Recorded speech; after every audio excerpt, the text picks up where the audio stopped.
Hello दोस्तों, welcome आप सभी का जीके इन्फो ट्यूबर में। आज हम पढ़ने जा रहे हैं भारत की ज्योग्राफी, जो हमारे एसएससी चंडीगढ़ में पूछी जाएगी। आरपीएससी सेकंड ग्रेड का पार्ट है इंडियन ज्योग्राफी, उसमें पूछा जाएगा। स्पेशली टॉपिक उसमें मेंशन किया गया है। और भी किसी भी टाइप का कोई भी एग्जाम है, इस लेसन में से 2 या 3 क्वेश्चन पक्का आते हैं। किसी भी एग्जाम में आप चले जाइए, तो इस लेसन को पढ़ना बहुत ज़रूरी है। बहुत ध्यान से इसको पढ़ना है, बहुत इंपॉर्टेंट लेसन है। इसमें हम पढ़ेंगे भारत के आकार और स्थिति के बारे में। भारत का आकार क्या है, उसकी स्थिति क्या है, मतलब भारत कहाँ पे है और कैसे है, ये सब हमें पढ़ना है। तो भारत विश्व की प्राचीन संस्कृतियों में से एक है। पिछले 5 दशकों में भारत ने सामाजिक आर्थिक रूप से बहुमुखी उन्नति के कृषि उद्योग तकनीकी और सर्वांगीण आर्थिक विकास में अद्भुत प्रगति हुई है। भारत का विश्व इतिहास में महत्वपूर्ण योगदान, ये तो एक छोटी सी इंट्रो आप कह लीजिए वो है। लेकिन अब मेन जो चीज़ हमें पढ़नी है वो ये है हमारी भारत की स्थिति। भारत की स्थिति में हमें क्या करना है कि भारत है वो कौन से गोलार्ध में है, और उनका मेन अक्षांश और देशांतरीय जो विस्तार है वो कहाँ से कहाँ तक है, ये सब चीज़ें पूछी जाती हैं। और इसमें हम बहुत कंफ्यूज रहते हैं। तो भारत एक विशाल देश है, विशाल बड़ा देश है। और सबसे इम्पोर्टेंट चीज़ क्या है कि उत्तरी गोलार्ध के अंदर है। ये कहाँ पे है, हमारे उत्तरी गोलार्ध में स्थित है। और इस चित्र के अंदर भी देखो, हमें मैं दिखा दूंगी आपको चित्र नंबर 1.1 में। और इसका मुख्य भाग क्या है, जो भारत का मुख्य भाग है उसकी बात हो रही है। सबसे पहले तो आपको ये देखना है उत्तरी गोलार्ध। हम बहुत कंफ्यूज होते हैं पेपर में जाके, उत्तरी गोलार्ध है, दक्षिणी गोलार्ध है, या पश्चिमी गोलार्ध है, पूर्वी गोलार्ध है। तो भारत एक विशाल देश है, ये उत्तरी गोलार्ध में है। और इसका मुख्य भाग है वो 8 डिग्री 4 मिनट उत्तर से लेकर के 37 डिग्री 4 मिनट उत्तर अक्षांश में, और 68 डिग्री 7 मिनट पूर्व से लेकर के 97 डिग्री 25 मिनट पूर्व देशांतर तक है।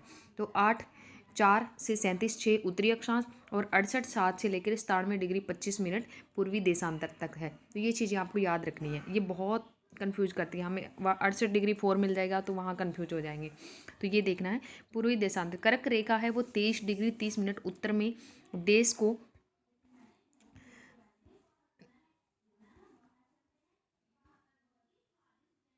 लगभग 2 भागों में बांटती है। तो कर्क रेखा है वो इंडिया के मध्य से गुजरती है, और वो 8 राज्यों से गुजरती है। मुख्य भूभाग हैं वो उसके दक्षिण पूर्व में मुख्य भूभाग जो है हमारी मतलब इंडिया की भूमि का, उसके दक्षिण पूर्व में क्या है, अंडमान निकोबार द्वीप समूह है, दक्षिण और पूर्व में। और उसके बाद में क्या है, बंगाल की खाड़ी भी उधर ही है। और दक्षिण पश्चिम में क्या है, हमारी लक्षद्वीप द्वीप समूह है, और अरब सागर भी वहीं पे है। तो हमें ये सब देखना है, आगे मैं आपको बता दूंगी। तो भारतीय संघ राज्य का सबसे दक्षिणी बिंदु, जो इंदिरा बिंदु कहा जाता है, सन 2004 में सुनामी लहरों के कारण समुद्र में जलमग्न हो गया था। तो ये हमें पता चल गया कि हमारा देश है वो उत्तरी गोलार्ध में है। 8 4 से 37 डिग्री 6, और उसके बाद में 68 डिग्री 7 से 97 डिग्री 25 पूर्वी देशांतर। और कर्क रेखा है वो 23 डिग्री 30 मिनट उत्तर में देश को 2 बराबर भागों में बांटती है। उसके बाद में आता है भारत के भूभाग का कुल क्षेत्रफल लगभग है वो कितना है, 32.8 लाख वर्ग किलोमीटर है। इसमें हमें कंफ्यूज करने के लिए वो 8 लाख वर्ग किलोमीटर भी दे सकता है, किलोमीटर भी दे सकता है, वर्ग मीटर भी दे सकता है। तो आपको ये ध्यान रखना है 8 लाख वर्ग किलोमीटर है। उसके बाद में है लगभग ये विश्व के जो कुल क्षेत्रफल है उसका कितना है, भौगोलिक क्षेत्र का 2.4% है। और चित्र 1.2 से स्पष्ट है कि भारत है वो विश्व का 7वां बड़ा देश है। कौन सा, 7वें नंबर का। क्योंकि जो विश्व का जो भौगोलिक क्षेत्रफल है उसमें इंडिया का सिर्फ 2.4 हम कह सकते हैं। तो भारत विश्व का 7वां बड़ा देश है। और भारत की स्थल रेखा, सीमा रेखा जो है वो लगभग कितनी है, 15,200 किलोमीटर, 15,200 किलोमीटर स्थल रेखा की बात कर रहे हैं यहाँ पे। तटीय रेखा की बात नहीं हो रही है। अगर तटीय रेखा की बात करेंगे तो वो अलग से मिलेगी हमें। तो ये स्थलीय रेखा है जहाँ पे स्थलीय सीमा लगती है। तो 15,200 किलोमीटर। और समुद्री तट रेखा जो है अंडमान निकोबार द्वीप समूह और लक्षद्वीप जो द्वीप समूह, अगर उनको साथ में हम ऐड कर लेते तो 7,516.6 किलोमीटर है। भारत की उत्तर पश्चिम, उत्तर और उत्तर पूर्वी सीमा पर नवीनतम बलित पर्वत है। और इसके दक्षिण का भूभाग है वो उत्तर में चौड़ा है, और 22 डिग्री उत्तरी अक्षांश से हिंद महासागर की ओर संकरा होता चला गया है। मतलब हिंद महासागर की ओर ये पतला पतला होता जा रहा है 22 डिग्री उत्तरी अक्षांश से लेकर के। तो इसके पश्चिम में क्या है, अरब सागर है, और पूर्व में बंगाल की खाड़ी है। किसके पश्चिम की बात हो रही है यहाँ पे, उत्तरी अक्षांश से हिंद महासागर की बात कर रही है, उसकी स्थिति की बात हो रही है यहाँ। इसके पश्चिम में अरब सागर और पूर्व में बंगाल की खाड़ी है। उसके बाद देखो ये चित्र आया हमारे सामने, इस चित्र को देखो आप। एशिया कहाँ पे है, देखो एशिया सबसे बड़ा है, एशिया के अंदर भारत है, और ये उत्तरी गोलार्ध में है। ठीक है। उसके बाद में है हमारा ये नीचे प्रशांत महासागर है, हिंद महासागर है, ऑस्ट्रेलिया है, अफ्रीका है, उत्तरी अमेरिका, दक्षिणी अमेरिका, इधर ये प्रशांत महासागर। ये जैसे गोल अगर घुमा के देखोगे तो ऐसे आ जाएगा, हाफ पार्ट उधर और हाफ पार्ट उधर, उधर यूरोप है।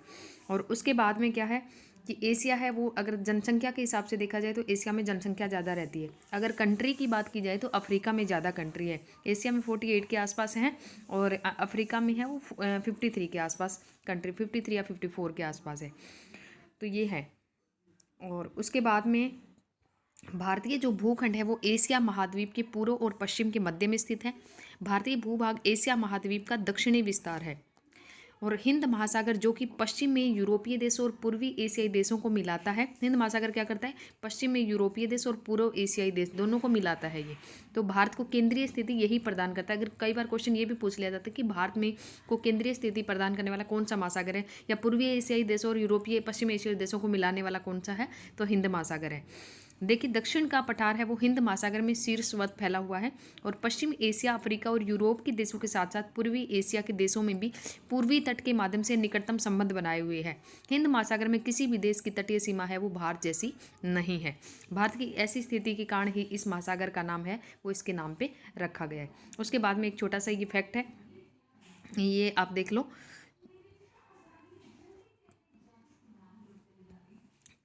सन 1869 में स्वेज नहर के खुलने से भारत और यूरोप के बीच की दूरी है वो 7000 किलोमीटर कम हो गई है।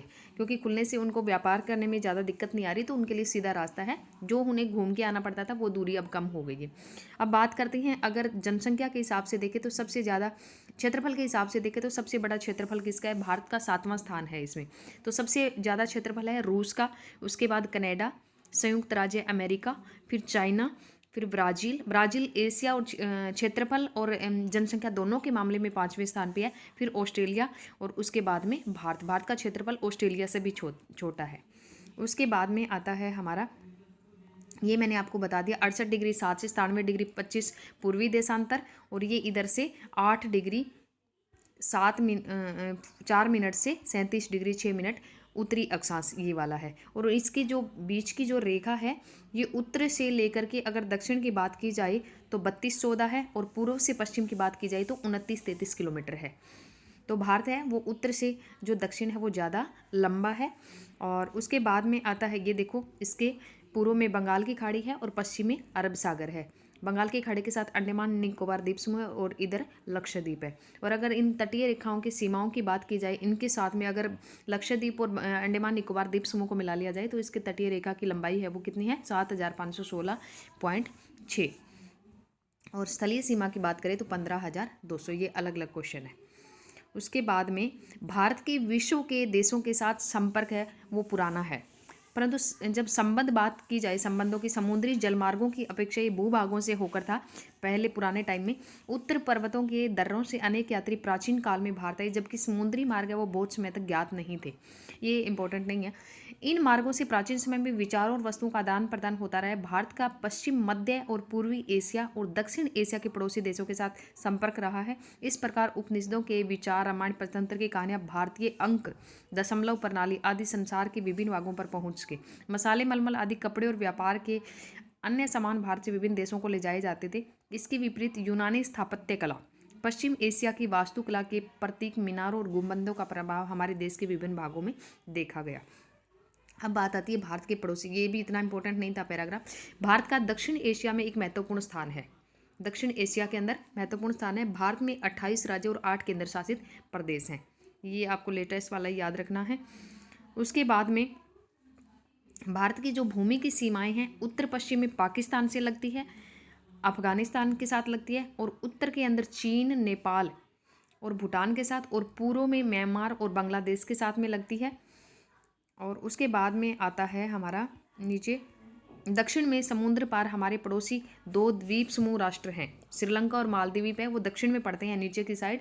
और उनके बीच में हमारे जो पाक जल संधि है या मन्नार की खाड़ी है, तो वो भारत और श्रीलंका के बीच में है। एक छोटा सा समुद्री रास्ता, उसको आप कह सकते हैं पाक जल संधि के नाम से जानेंगे। बहुत बार क्वेश्चन आता है, भारत और श्रीलंका के बीच में छोटा जो समुद्री या कौन सी जल संधि है भारत और श्रीलंका के बीच में, तो पाक जल संधि है या मन्नार की खाड़ी है।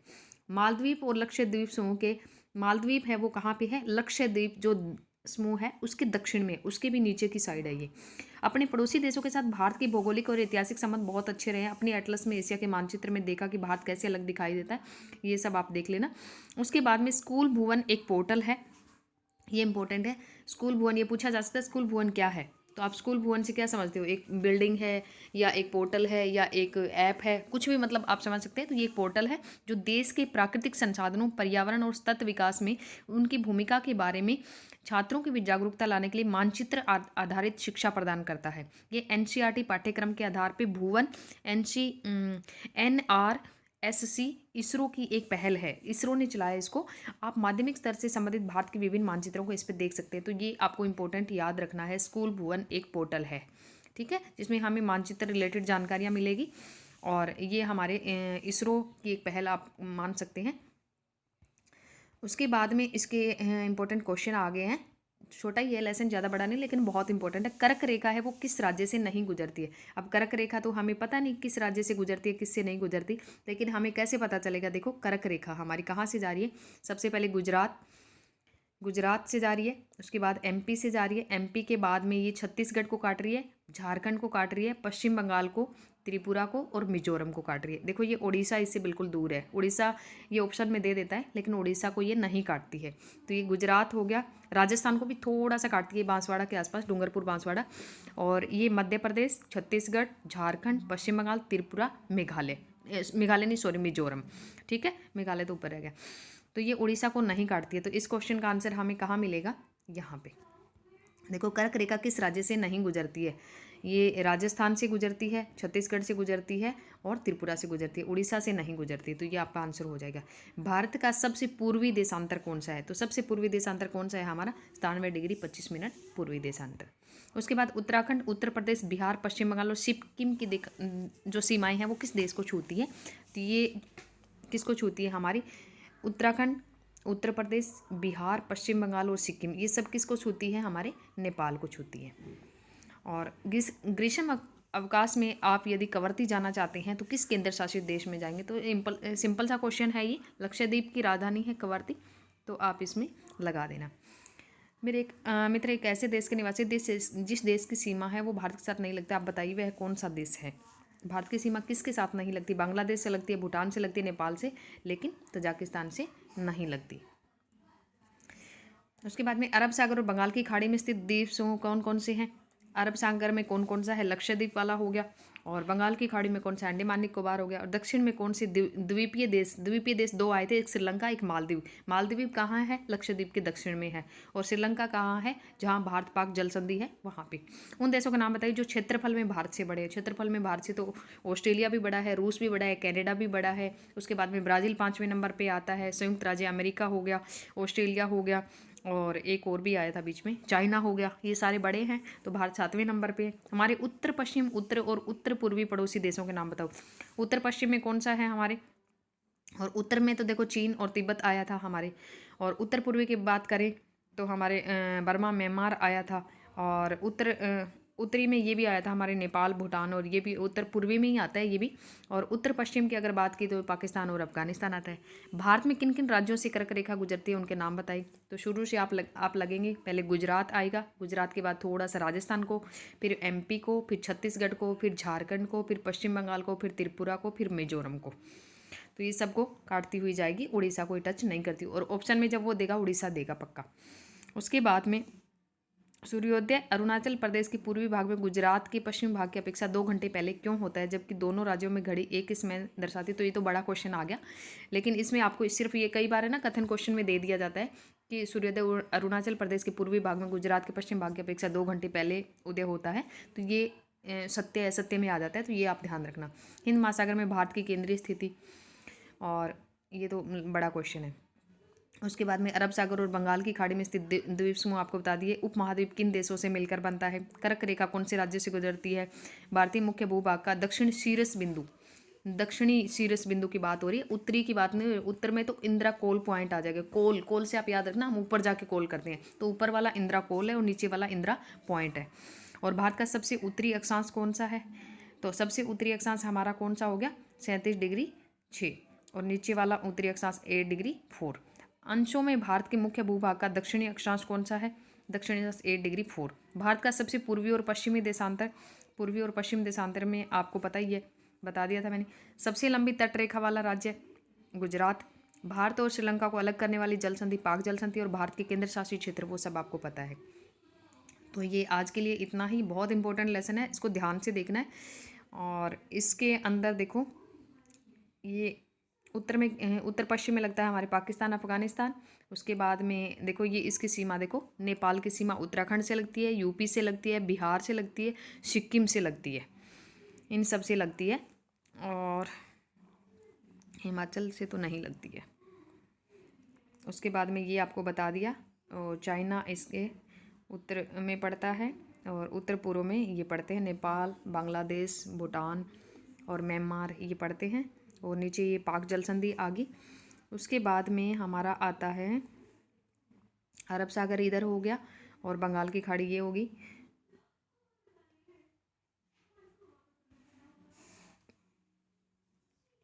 और नेक्स्ट हमारा आता है, ये आपको मैंने बता दिया था, इसकी लंबाई चौड़ाई, इंडिया की जो लंबाई चौड़ाई है वो उत्तर से दक्षिण कितनी है, और पूर्व से पश्चिम हमारी 2933 है, और उत्तर दक्षिण 3214 है। और ये रूस पहले स्थान पे, कनाडा, अमेरिका, चीन, ब्राज़ील, ऑस्ट्रेलिया और भारत। और ब्राज़ील का आपने याद रखना है, क्षेत्रफल और जनसंख्या दोनों दृष्टि से वो 5वें स्थान पे है। और भारत का कितना है, 3.28 वर्ग किलोमीटर, ठीक है। और भौगोलिक क्षेत्रफल अगर इंडिया की उत्तरी गोलार्ध में है, ये आपको ध्यान रखना है, भौगोलिक क्षेत्रफल का कितना है इंडिया, 2.4%। और इसकी स्थल सीमा 15,200 किलोमीटर। और अगर लक्ष्य तटीय रेखा की आप बात की जाए तो 7,516.6 किलोमीटर। उसके बाद में हमारे महाद्वीप हैं और महासागर हैं, उनकी बातें हम अगली वीडियो में करेंगे। तो आज के लिए इतना।